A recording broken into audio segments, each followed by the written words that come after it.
Welcome to Stories from the Center of the Universe, the podcast about the human experience.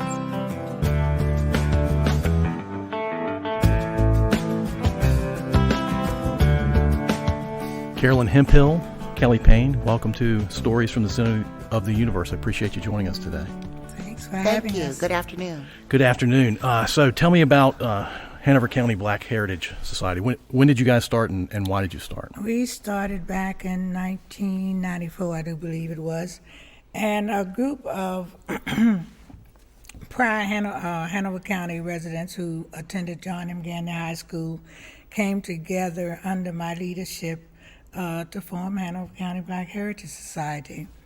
We felt that there was a need for some emphasis to be placed on contributions made by African Americans here in Hanover County, and thus became Hanover County Black Heritage. Recently celebrated our 25th anniversary at the depot. Yes. That's awesome. Some years ago, last year. 2019. And we've been moving ever since. We've had a number of locations. We were on Virginia Street at one time. We've been at the Mount Pelias Center. We were down on Route 1 at the Hanover Recreation Center, and now we are housed in the Henry Clay Inn. And hopefully we will end up having a permanent location in the near future, hopefully to our volunteer committee and pulling some things together. COVID-19 kind of stopped us, so we haven't moved as fast as we wanted to, but Kelly is here helping us to create a volunteer organization where they will be something like Friends of Hanover County Black Heritage, similar to Friends of the Library. So that's what she's doing to help us out. Very cool. We should mention that you are mother and daughter? Yes, we are. Yes, we are mother and daughter team. And Right. It has taken me a long time to get her involved, but she finally agreed. She finally agreed to come and help us out. Yes. That's awesome. I joined officially in 2000. I officially formed the Friends of the Society in 2017. I started off with 4 young ladies who were eager to help continue the history of African Americans here in Hanover County. That volunteer committee has now grown to over 10 people. Oh, awesome. Who give their time, their effort, their energy, and their expertise. Our first official main event was the Heritage Ball, which was held December 19th, 2019 at the Depot, formerly Carl's Brothers Grocery Store. And it was a big success. It was an evening under the stars. We solicited donations. It was our annual fundraiser. And as Ms. Hemphill said, COVID really slowed us down because we had planned to make that an annual fundraising event for the month of December. And unfortunately, we couldn't have that in 2020.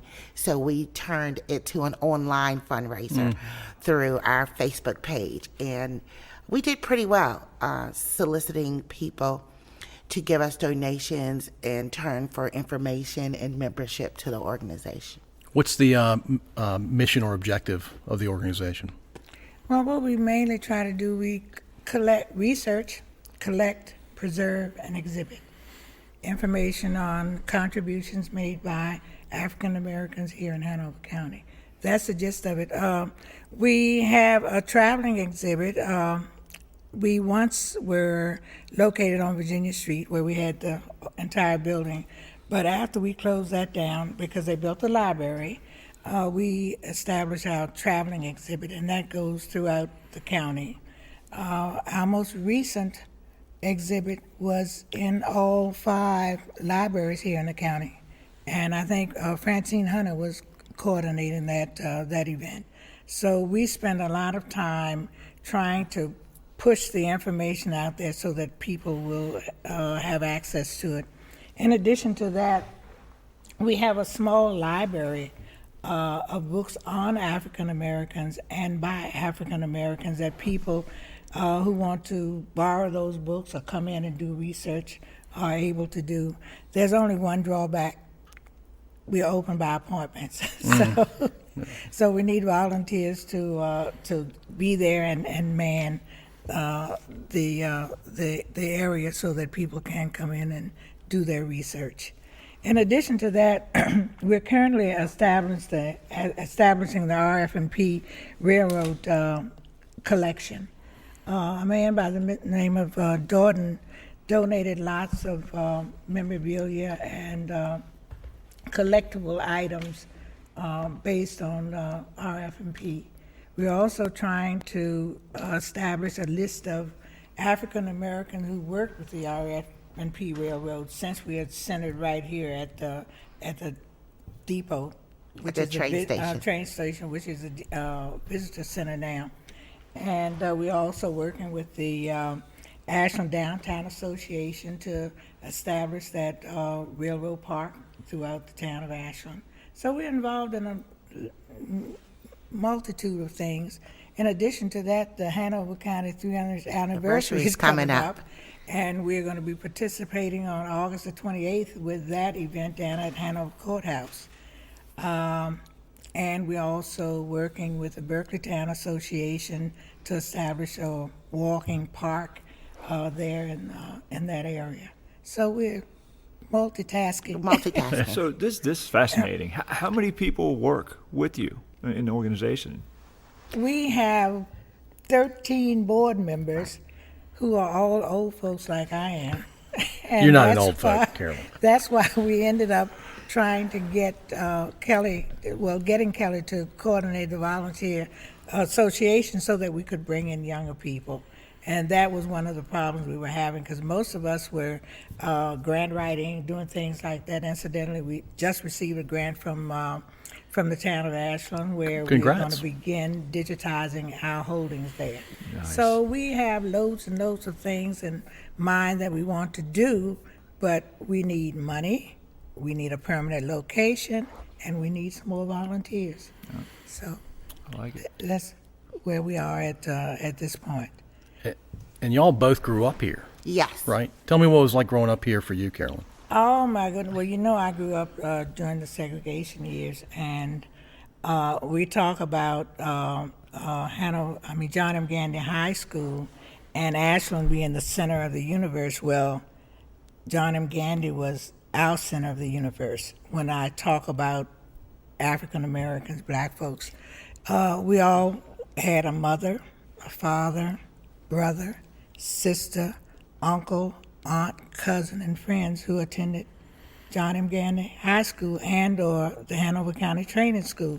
So that was sort of our center of the universe. Everything that transpired ended up being held there. We had May Day. Every May we would have the May Day, and we would have a football game. We only had a football team, I think, one season, but still we had a football team. We had the majorettes. So it was fantastic. Even though things were segregated, it didn't bother us that much because we had our own little universe. And growing up in Ashland was a bit different because even though there were places like Barnes' drugstore and I can't think of the other one, that we couldn't legally sit in and have a soda, the people that owned it didn't bother us if we did. So it was interesting, and I describe it, my home place anyway, on Hanover Avenue across from Woodland Cemetery, as growing up like the Waltons on Walton's Mountain. That was basically it. Whole bunch of cousins, whole bunch of friends stopping by. We even had a tree house. Nice. We used to ride trees, and ride trees meant pulling down a limb and getting on it and riding it. It was almost like a horse. So I enjoyed growing up in Ashland. We did the train thing. The train would come in at Christmas time, and we'd all walk down and look at the train as it passed by. My uncles were, one was a red cap, and the other one worked in, I think, storage, I believe it was, something. But, I would see him running and hopping the train because it didn't stop. He'd have to run, jump on the train in order to get into Richmond to Broad Street Station. Wow. So it was fun. It was fun. That's cool. I didn't learn to swim up at, what's the place up there where Leroy lives? Up in Doswell? Yeah, the lake up there where the feed mill is. I can't think of it. We used to go up there to swim. The boys would jump in, but I never did. So I didn't learn to swim up there because they had moccasins swimming in the water also. So You talking about by the rock quarry? yeah, no, the one before the rock quarry Where the mill is. Where the mill is. Oh, the South Anna River. Yeah, but we were on this side, on the east side of Route 1. So, I think there was one guy who drowned up there too when I was in high school. A guy by the last name of Jones. But it was fun. How about for you, Kelly? Well, my experience was actually a lot of fun too. I'm class of '87, Patrick Henry Patriots. I graduated in '87. I did too. It was a very wonderful experience for me. I had moved here. I didn't go to elementary school here. I moved back in middle school. So it was a great experience for me meeting all the people from Montpelier and Doswell and Beaver Dam. I hadn't had an opportunity to meet them, so it was a great meeting place at Patrick Henry. I was on the yearbook staff. Okay. I was very active there, so I got to go to all the events, all the football games, basketball games, any competitions, because I also did writing. That was one of my favorite courses while I was there. I did creative writing and poetry writing. My favorite professor there was Miss Condi Hopkins, and she's the reason that I went into political science pre-major. I wanted to be a lawyer. I don't know what happened. I don't know what happened. The guidance counselor there went to the college that I ended up going to, which is St. Paul's College. Okay, sure. Got there and loved it, and all my friends were transferring in Norfolk State, so I said I'll give that a try. But for me, being here where we are now in Ashland Theater, coming to watch movies, going over to Mayberry's, getting ice cream, going to skate land. I had 5 different kinds of roller skates. Wow. I had pom-poms to match every roller skate. You were and into it. Nobody could skate better than me. For my 16th birthday party, Oh my God. I told the guys at school, I said, hey, everybody, I'm turning 16 over the weekend. Come on by my house. So my parents said, you can invite anybody.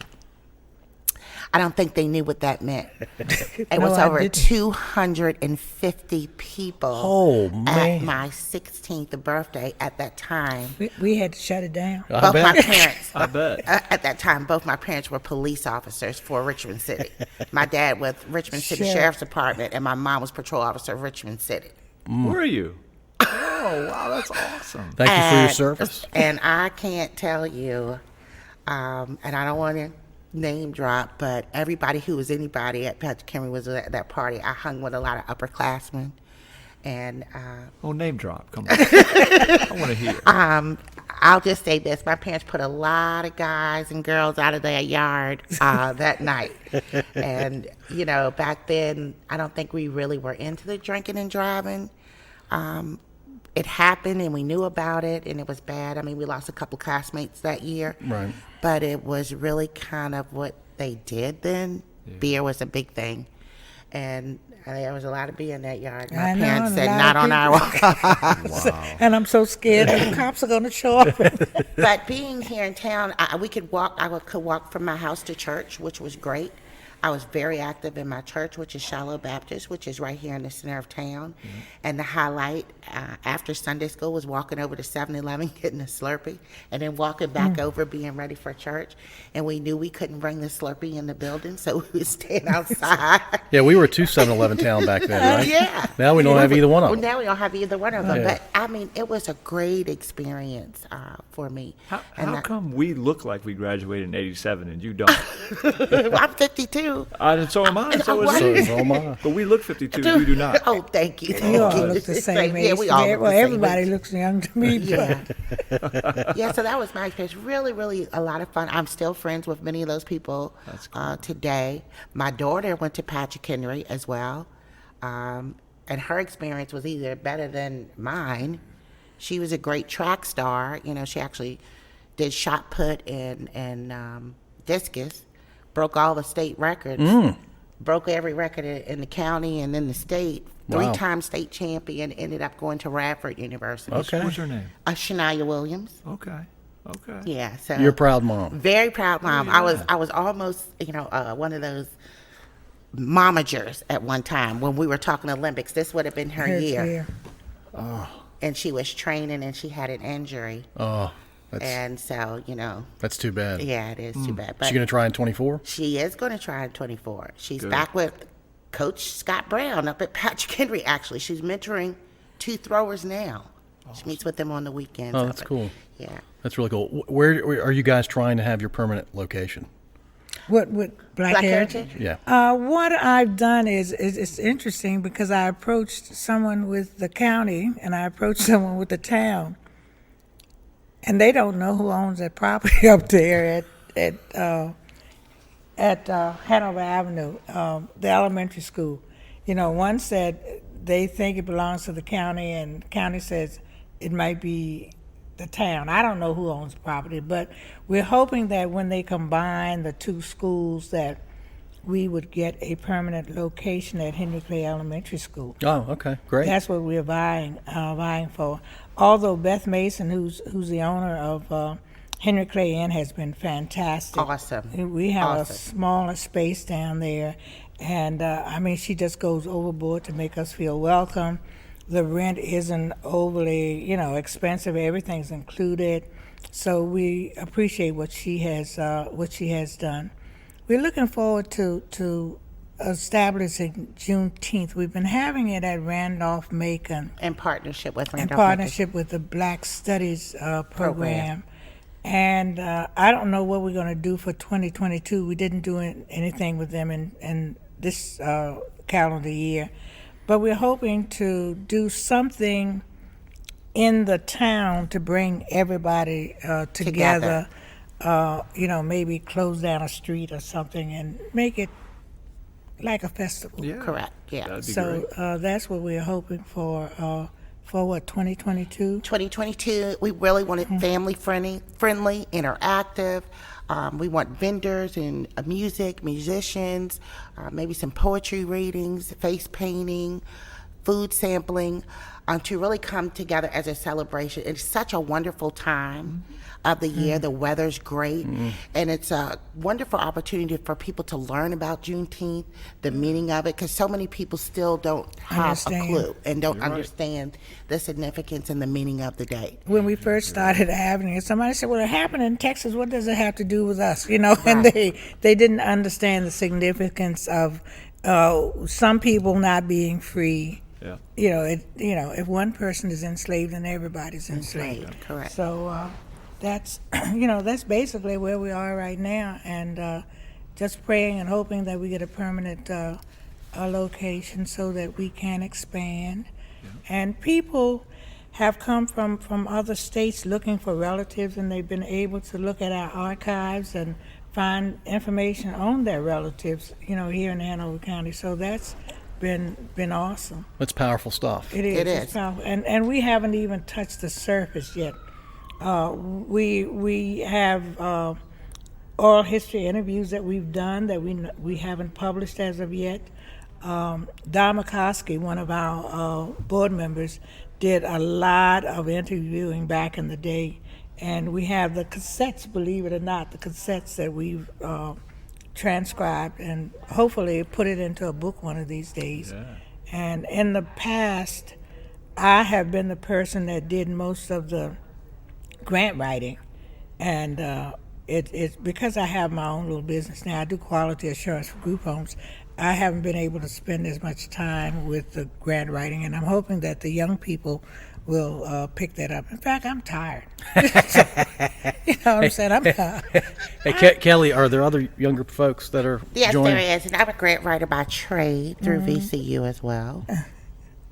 So the last 2 grants I wrote. in conjunction with the volunteer committee. There are other young people. What I've done with the volunteer committee, I've brought a person from each part of the county to make us more inclusive. Yeah, that's great. So I got a young lady from Montpelier, young lady from Beaver Dam, a young lady from Doswell, young man, and a young lady from Mechanicsville, and me being here in what we call the center, to bring the different ideas all together. They're able to disseminate the information in their respective areas much better because they grew up there and they know the families that go through the churches and the organizations.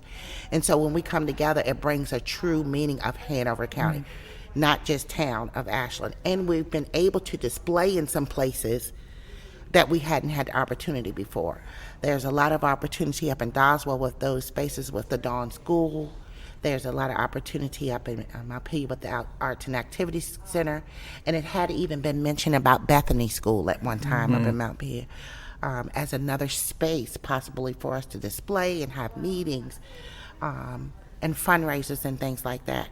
The biggest challenge we face going forward, social media played a wonderful role because we were able to disseminate a lot of information out very quickly to a large group of people. First time I'm webmaster for our Facebook page. It was a group of young technology people in the building where Mom worked at, and they were able to set it up for us and make it very user-friendly. Last year was the first time that I had any backlash on one of our postings, and it was ugly. It was really, really ugly. Like get a life and all this stuff. What? And I said, Mom, somebody's posting, on our Facebook page. What should I do? Should I take it down? Should I address the person? Should I block the person? My daughter's major was marketing, so she says, "Oh, well, this is how you get back at them." I was like, "Well, no, I don't want to go to war. I want to be professional, and say everybody's respected to their opinion." But we're just a local organization trying to get our information about what we do, and I don't know. And I found out later that it was a ghost page, whatever that is, where someone makes a fake page pretending to be someone else to do malicious stuff. So learning more about that through education with technology is where I want to go with the organization. The more information that is out and the more accessible we are through technology, I think will help us grow and receive more donations. Making the museum more interactive, where you can touch on something on the website and it'll send you to a link where you can do some research or request time to come in and do live research. Digitizing our information is crucial for moving forward because, like she says, we have cassettes, we have records, we have newspapers. We have to find a way to preserve those documents because they will be lost if we do not have a permanent space. And the irony is when I started, I was interviewing the old folks. Now I'm those folks. Yeah, you are the old folks. Now I'm the old folks, and I said, well, when I want to ask somebody something, I don't have anybody to ask because they're all gone. Yeah. They've all transitioned. So I'm trying to save as much as I can and get as much information as I can and pass it on because I'm that generation now, unbelievably. But I don't tell my age. Well, hey, I would have guessed. Well, I mean, we know your daughter's age now, but right. I would have said 49 before. Okay, right. All right. So the thing that fascinates me about this is the more information, people need to open their minds and get educated. Right. Because the more that happens, of all races, right, the people like that, the number of people that do that will dwindle. You're correct. Yeah. Hopefully, as our kids and our grandkids, it becomes nothing. Yeah, right. It's a pipe dream probably for me and everyone, but I'm hoping that's why this is so important. Yeah, well, I can definitely tell you my daughter's experience was very much even more progressive and diverse than mine. She's 24 and she has friends from all over. Going to Radford is just such a great melting pot with Virginia Tech being right there, then her being an athlete, and then her also being heavily involved in church and the choir. She has friends of all nationalities, from all over the world. Yeah, it's interesting because we lived in Reston for a while, and then I moved to Portsmouth, following jobs and what have you. Was divorced then, and when we got to Portsmouth, Kelly said, "Mom, do I have to not like my white friends now?" Because we were moving from one area to another area. Most of her friends in Northern Virginia were others and white and whatever. We moved to Portsmouth, and most of her friends were black. And, so I said, no, you don't have to, not like your white friends. So I'm saying that is an experience that so many people don't have. Yeah. You know what I'm saying? So, and she ended up going to a private school while we were there, because we were sort of like in the inner city, and we went to Alliance Christian. And I was the only black person at that school. Yeah. And it was so funny. I didn't, because we had come from Reston, because we had come from Northern Virginia, that is really what I was used to. So I really didn't feel any different or have any, and didn't really know any different. None of my friends knew until I was in the line in the cafeteria. Oh, yeah. And we were ordering and everything. Me and my friends. I was a cheerleader. I was captain of cheerleaders. I was everything in middle school. And God says, "Move out of the line, you N-word." And I turned to my friend Sarah. I said, "Sarah, who's he talking to? And what's that word?" And she said, "I never heard it either." She said, "So what should we do?" I said, "Do you think he's saying it in a mean way? Check the tone." She was like, "I don't know. I think we should tell somebody." So we go, we tell the cafeteria lady, and she turns red. She's like, "Do you girls know what it means?" And we're like, "No, we don't know what it means." What in the way is Mary now? I have no idea. We were thick as thieves all the way up until I moved back here to Ashland, and we lost contact. Was that a fellow student that said that? It was a fellow student, so upperclassman football player, jock kind of guy, just a bonehead, and I think he was expelled. Good. He should have. I was what 12, 13? Something like I mean, that, I'd never even heard the word. Wow. And thankfully, no one else that was in my friend circle had heard it either. We were just shocked. We didn't even know how to take it. You picked the right friends. Yeah, I had the right. I'm still friends with most of those people today. So through this organization, that's the kind of education I want to bring knowledge to when that word is hurtful, and what that word means, and to show the diversity throughout the county, the lives. Many of the African Americans were shop owners, store owners, teachers, singers, baseball players, football players, and what they have gone on to do. The family history here in Hanover County is so rich. But the only thing that I see is, when I look around Ashland, and I live right here, I live around the corner from here, I don't see us. And there isn't anything that says that black people ever lived in Ashland other than the church and the cemetery. The only two things. There's not anything here that's representative of us at all. So this is one of the things that I'm trying to rectify, to make people know that we made contributions. I can't think of the young lady, Meriwether Gilmore, I think her name is. Meriwether wrote a piece about a cousin-in-law of mine. My first cousin's great uncle sued the town of Ashland back in 1913 because he purchased a house in a white neighborhood and had the audacity to live in it. So he owned the Ashland Hotel, Coleman's Hotel, out on Henry Street, which is now rented to college students, I do believe. It used to be the Elks Home, and blah, blah, blah, a whole bunch of history. We have all of that at Black Heritage.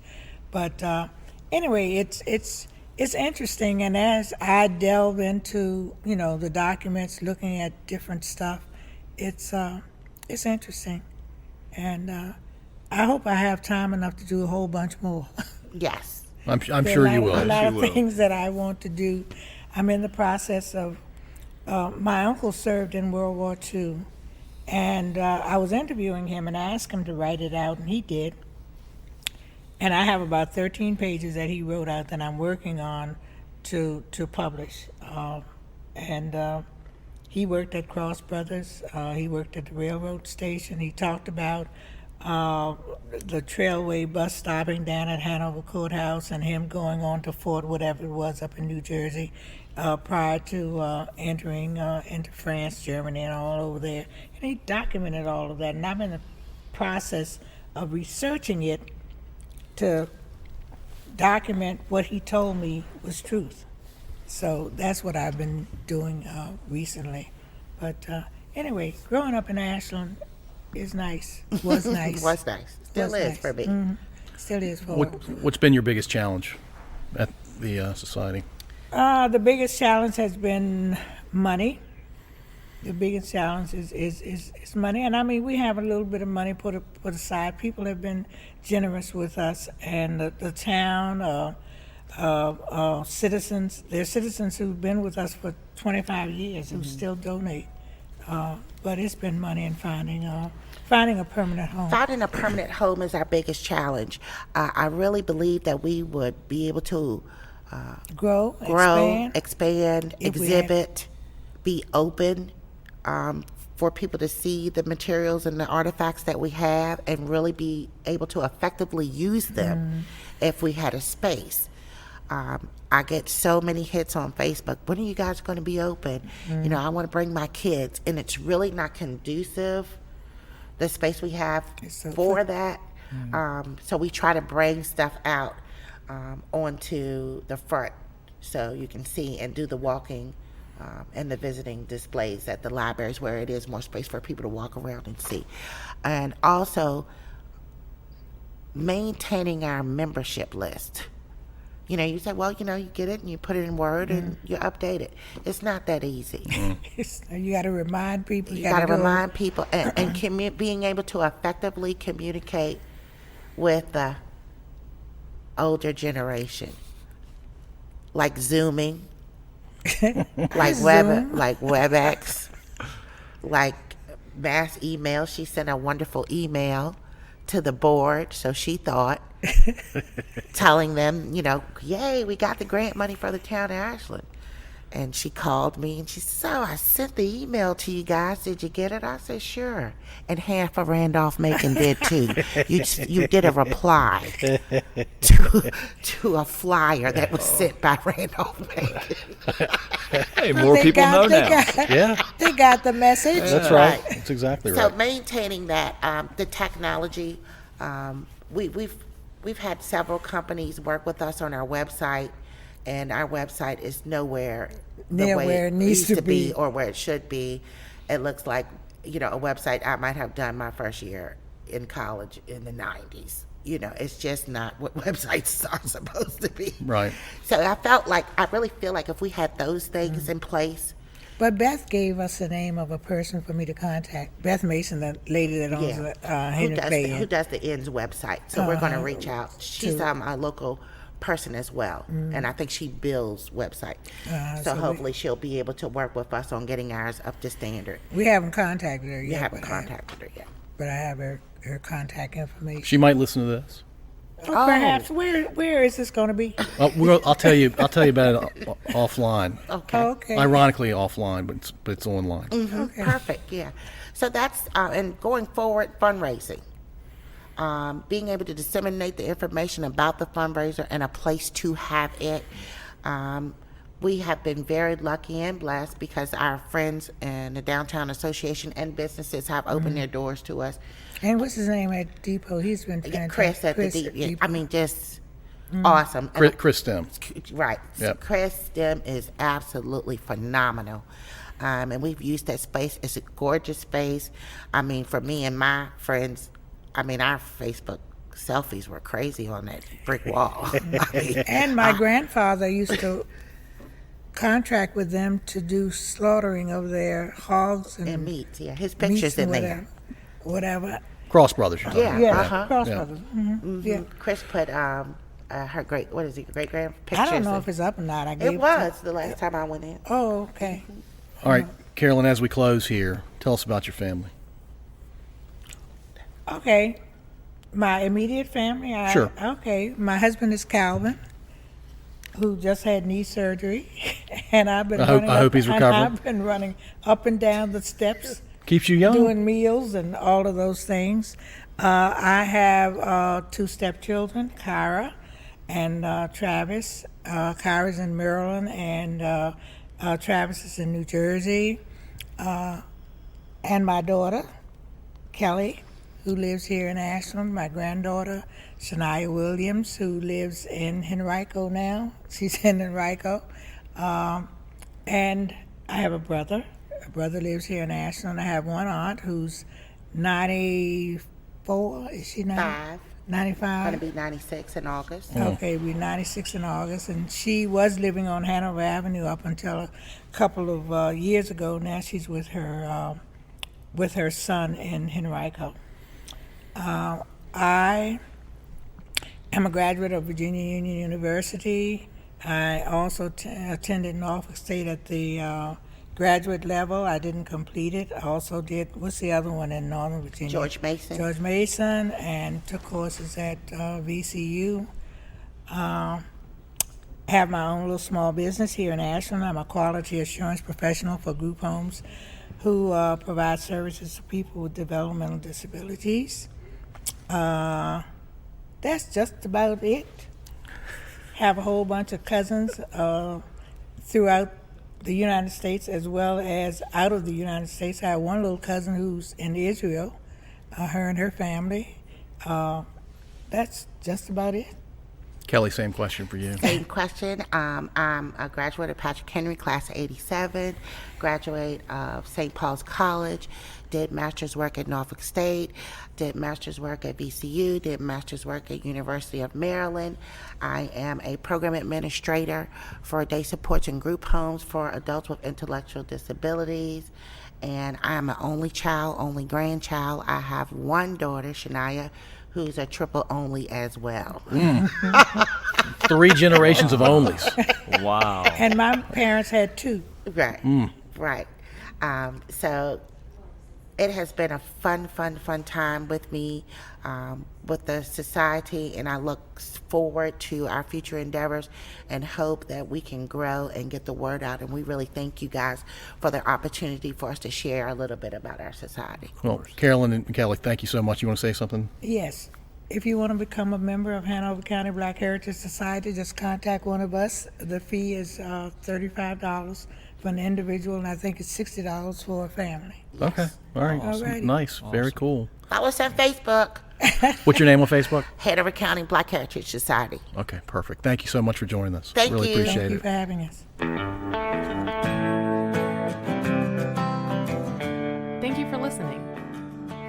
If you enjoyed this episode, please subscribe to wherever you listen to podcasts. We'd also really appreciate if you'd rate and review us. You can find us at scodupodcast.com.